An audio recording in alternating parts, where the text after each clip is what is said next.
এই ঈদে তীব্র গরমে অতিষ্ঠিত হয়ে আজকে আমরা গিয়েছিলাম গাজীপুরের মোবাইলের পিএইচসিসি রিসোর্টে। আর এই পিএইচসিসি রিসোর্টে রয়েছে বিশাল এক সুইমিং পুল। আর এই ঈদের ছুটিতে হাজার হাজার মানুষের সমাগমে মেতে উঠেছে এই সুইমিং পুলটি। আর এই তীব্র দাবদাহে জনমানুষে যেন স্বস্তি এনে দিচ্ছে এই সুইমিং পুলটি। অনেকেই পরিবার পরিজন নিয়ে এই রিসোর্টে বেড়াতে এসেছেন এবং উপভোগ করেছেন এই সুইমিং পুলটি।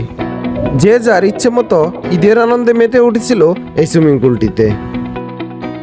এই রিসোর্টে ঢুকতে হাতের বাম পাশে চোখে পড়বে বিশাল আকৃতির এই সুইমিং পুলটি, যা দেখে আপনার মন জুড়িয়ে যাবে।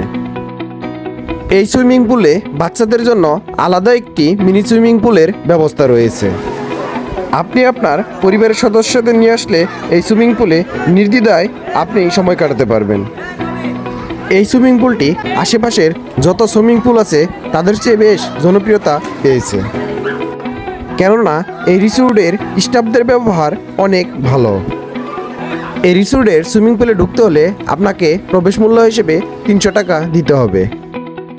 তবে আপনারা যদি লোকজন বেশি নিয়ে আসেন তাহলে প্রবেশ মূল্য কিছুটা কমিয়ে নেওয়া যাবে। যারা জয়দেবপুর হয়ে এই রিসোর্টে আসতে যাচ্ছেন তারা প্রথমে জয়দেবপুর থেকে অটোতে করে ইসালি বাজার আসবেন। তারপর ইসালি বাজার নেমে যে কোনো অটোকে বললেই হবে আমরা পিএইচসিসি রিসোর্টে যাব।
Lap.